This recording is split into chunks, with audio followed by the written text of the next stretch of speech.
Hello everyone, welcome to YouTube channel civil service education, जहां आपको UPSC and other civil service examinations related current affairs और भी बहुत कुछ मिलेंगे। आज का हमारा टॉपिक है current affairs of 2 April 2021। Video के आखिर में एक मोटिवेशनल कोट भी दिया गया, जब जरूर देखें, जो आपके फ्यूचर को ब्राइट और गोल्स को अचीव करने में हेल्प करेगी। पहला point, younger people at risk during second wave. The second surge of COVID-19 puts children and young adults at high risk, with the situation being very grim, especially in rural and tribal areas, which were spared in the first wave.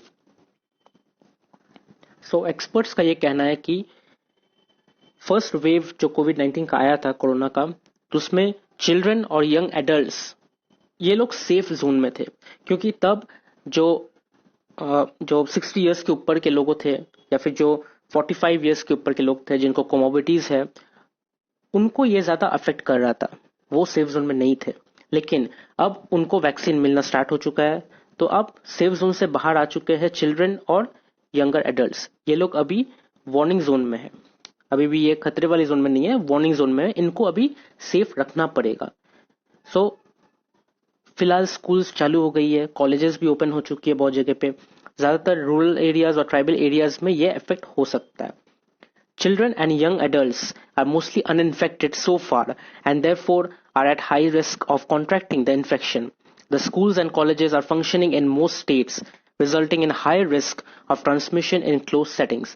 So जितनी closed area में ज्यादा लोग रहेंगे, तो obvious जाहिर सी बात है कि वहां पे कोरोना ज्यादा इफेक्ट करेगा।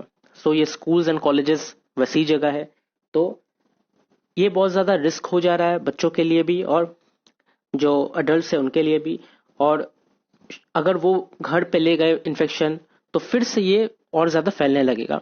तो अब ये डिसीजन लेना पड़ेगा कि स्कूल्स और कॉलेजेस ओपन रहेंगे या नहीं, क्योंकि सेकेंड सर्ज जो हो रहा है वो बहुत ही ज्यादा स्पीड में आगे बढ़ रहा है। Next, interest rates on small savings schemes cut sharply. The government on Wednesday cut interest rates on various small savings schemes sharply by 40 to 110 basis point. The revised rates will come into effect from April 1st and remain until effect till June 30. So, government ने interest rate, जो आपके small saving schemes का जो interest rate होता है, उसको कम कर दिया है। 40 to 110 बेसिस पॉइंट्स तक कम कर दिया गया, कट कर दिया गया है, और ये 1 अप्रैल से इफेक्ट में आएगी जून 30 तक। Among the most popular fixed income products, Public Provident Fund will now fetch a rate of 6.4%, down from 7.1. So PPF में आपका जो 7.1% का इंटरेस्ट रेट मिलता था, अब वो 6.4% मिलेगा। नेशनल सेविंग सर्टिफिकेट NSC में 5.9% मिलेगा, जो आपको 6.8% मिलता था। सो इस तरीके से बहुत ज्यादा इंटरेस्ट कट हो चुका है इकोनॉमी को बढ़ाने के लिए। इकोनॉमी, कंट्री का इकोनॉमी इतना गिर चुका है कि उसको बढ़ाने के लिए हमारी जो सेविंग स्कीम्स है उनका इंटरेस्ट रेट को कट करना पड़ रहा है। Next, GST mop-up hits a record high. The gross GST collections in March hit a record of 1,23,902 crore rupees. The Union Finance Minister said on Thursday, this is the 6th month in a row that GST revenues have remained above 1 lakh crore. So GST collections पहले नहीं हो रही थी, GST revenue में बहुत बड़ा hit हुआ था, वहां पे बहुत ज्यादा कलेक्शंस नहीं आ रही थी, बहुत कोई GST नहीं पे कर रहे थे। तो जब से उन लोगों ने GST में थोड़ी चेंजेस लाई, बदलाव लाई, तो उसमें देखा गया कि मार्च में 1,23,902 करोड़ रुपीस का कलेक्शन हुआ है, और लास्ट 6 मंथ से, लास्ट 6 महीनों से 1 लाख करोड़ का ही रेवेन्यू कलेक्शन हो रहा है। The indirect tax collection in March were 27% higher than the March 2020, with revenues from import and goods 70% more than a year ago, and the revenues from domestic transaction including import of services 17% higher. So ये देखा जा रहा है कि पहले से बहुत ज्यादा हाई टैक्स रेवेन्यू जनरेट किया जा रहा है।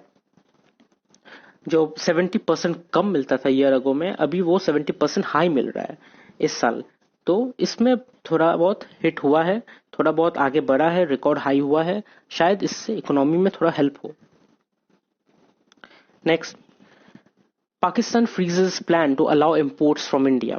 Just a day after announcing its plan to allow import of cotton and sugar from India, the Pakistan government on Thursday said it was deferring the decision and linked any normalization in ties to moves by New Delhi on Jammu and Kashmir. So, ये कहा जा रहा था कि पाकिस्तान जो trade import में जो ban लगाया गया था, सस्पेंड कर दिया गया था अगस्त में, उसमें उसको फिर से चालू करने की बात हुई थी. पाकिस्तान इंडिया से कॉटन और शुगर इंपोर्ट करेंगे, ये हुआ था फैसला. लेकिन फिलहाल उसमें फिर से बैन लगा दी गई. और ये पाकिस्तान गवर्नमेंट का कहना है कि जब तक इंडिया जम्मू एंड कश्मीर में जो हुए अत्याचार या उस जो गलत इंसाफ हो रहा है वहां पे, जब तक उसके बारे में कुछ नहीं करती तब तक हम लोग ये ट्रेड नहीं करेंगे.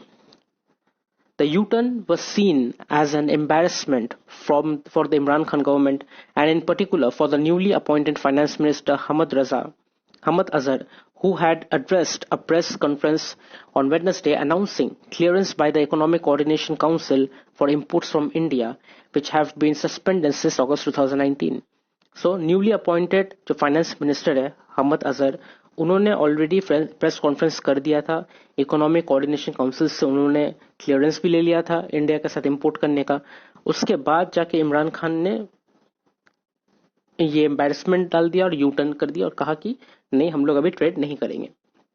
जब तक कोई फैसला नहीं सुनाया जाता कश्मीर को लेके, तब तक हम लोग इंपोर्ट नहीं करेंगे. और कश्मीर को लेके फैसला भी सुनाया नहीं जा सकता, सो ये ट्रेड अभी नहीं चलने वाला. Next, economy jobs to continue to bounce back this year. India is much better geared to cope with resurgence of COVID-19 cases, and the economy as well as informal sector job creation is expected to continue to bounce back through this year. Tarun Bajaj, Secretary, Revenue and Department of Economic Affairs in the Finance Minister said in an interview. So, Tarun Bajaj का कहना है कि India अभी कोविड-19 के resurgence से और बहुत अच्छी तरीके से उभर रही है. इकोनॉमी बहुत अच्छा तरीके से आगे चल रहा है और इनफॉर्मल सेक्टर में जॉब क्रिएशन भी बहुत अच्छे तरीके से एक्सपेक्ट किया जा रहा है कि वो होने वाला है इस साल. तो कोविड-19 केसेस तो फिर से बढ़ रही है, उसमें कोई रिसर्जेंस नहीं दिख रहा, उसमें सिर्फ सर्ज ही दिख रहा है. और इकोनॉमी पहले की तरह डूबी हुई है. इकोनॉमी अभी उठने का सवाल ही नहीं उठता. इकोनॉमी आगे नहीं बढ़ रहा है और जॉब्स तो मिल ही नहीं रहे, उल्टे जॉब सबके जा रहे हैं. तो ये कहा जा रहा है कि इस साल ये सब इंक्रीज होगा. तो देखा जाएगा कि ये साल कितने इंक्रीज होते हैं. Next, March trade deficit widens to $14.11 billion. India's trade deficit in goods widened to $14.11 billion in March from $9.98 billion in the year earlier period. Preliminary data released by the government on Thursday. So, last year March में $9.98 billion का trade deficit देखा गया था. अब देखा जा रहा है कि इस साल 14.11 बिलियन का ट्रेड डेफिसिट है. जो ट्रेड लॉस बहुत ज्यादा बढ़ चुका है. Merchandise export rose 58.2% in March to $34 billion, while imports climbed to 52.9% to $48.12 billion. So, merchandise exports बढ़ा है और इंपोर्ट भी बढ़ा है. एक्सपोर्ट 58% बढ़ा है और इंपोर्ट्स 52% तक बढ़ा है. Next, Dada Saheb Phalke for Rajinikanth. The center on Thursday announced the prestigious Dada Saheb Phalke Award for Rajnikant for his contribution as an actor, producer and screenwriter. Instituted in 1969, the award is the highest honor for an artist in Indian cinema. So, दादा Saheb Phalke award Indian cinema का सबसे prestigious award है, सबसे highest honour वाला award है. और ये award 1969 से देना स्टार्ट हुआ है. और ये अवार्ड इस साल रजनीकांत को दिया गया है for his contribution as an actor, producer और स्क्रीन राइटर के हिसाब से. Next, Biden allows H-1B visa ban to expire.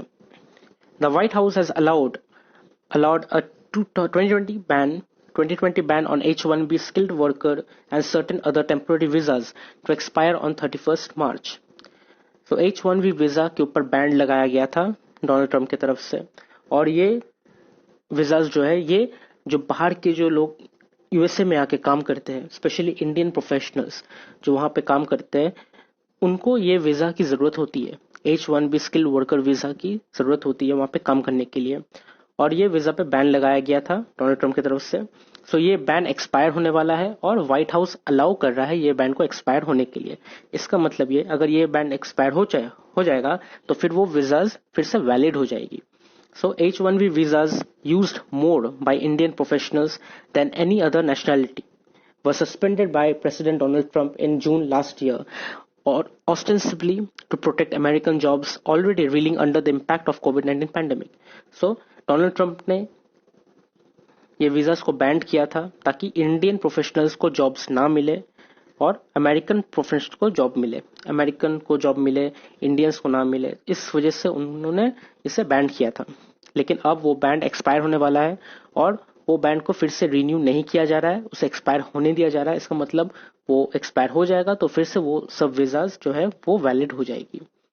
Visas for intra-company transfers, exchange visitors, temporary non-agricultural workers, and dependents on H1B holders were also impacted by the expiring ban. So इन सब visa को expire होने दिया जा रहा है, ban expire होने दिया जा रहा है, मतलब ये सब वीजा फिर से वैलिड हो जाएगी। Next, China pushes to expand virus origin search beyond its border. Chinese health officials pushed on Wednesday to expand the search for the origins of the novel coronavirus beyond China, one day after the release of the closely watched World Health Organization report on the issue. So World Health Organization China में गई थी, Wuhan में गई थी, वहां पे जाके उन्होंने तहकीकात की, इन्वेस्टिगेशंस की और ये देखा कि कोरोना वायरस कहाँ से स्टार्ट हुई थी। और ये रिपोर्ट इशू होने के बाद चाइना के हेल्थ ऑफिशियल्स ने बाहर में सर्च करना स्टार्ट कर दिया, मतलब चाइना के बाहर उन्होंने सर्च करना स्टार्ट कर दिया कि कोरोना वायरस कहाँ से स्टार्ट हुआ था। उनका यह मानना है कि चाइना में कोरोना वायरस स्टार्ट नहीं हुआ, कहीं और से हुआ है। So they are searching for that. They also rejected criticism that China did not give enough data to WHO team of international experts that visited Wuhan, the Chinese city where the first case were detected earlier this year. तो Wuhan में पहला case detect हुआ था, वहां पे तहकीकात करने गई थी WHO टीम, लेकिन WHO टीम को इनफ इंफॉर्मेशन नहीं दिया गया। जितनी इन्फॉर्मेशन चाहिए थी उतना इन्फॉर्मेशन नहीं दिया गया, बहुत थोड़ी सी इन्फॉर्मेशन दिया गया। और जब WHO टीम ने ये कहा कि उनको इन्फॉर्मेशन नहीं दिया गया, उसको भी क्रिटिसाइज करने लगी और ये रिजेक्ट करने लगी चाइना। वो कह रहे कि हम लोगों ने पूरा इन्फॉर्मेशन दिया लेकिन उन्होंने इनफ डेटा नहीं दिया था। नेक्स्ट, सूची allies face new charge. Myanmar's deposed leader Aung San Suu Kyi has been charged along with 4 of her allies with violating the country's colonial era Official Secrets Act, her chief lawyer said on Thursday. So Myanmar के जो prime minister थे, leader थे ऑन्ग सान सू की, जिनको detain कर लिया गया, उनके ऊपर और भी चार्जेस लगा दी गई। उनके और उनके जो 4 एलाइज है उनके ऊपर भी कंट्री के colonial era official secret acts के तहत और भी ज्यादा चार्जेस लगाई गई। मिस सूची, 3 of her deposed cabinet ministers and her detained Australian economic advisor Sean Turnell were charged a week ago in the Yangon court. Yangon court में उनके ऊपर और भी चार्जेस लगाई गई।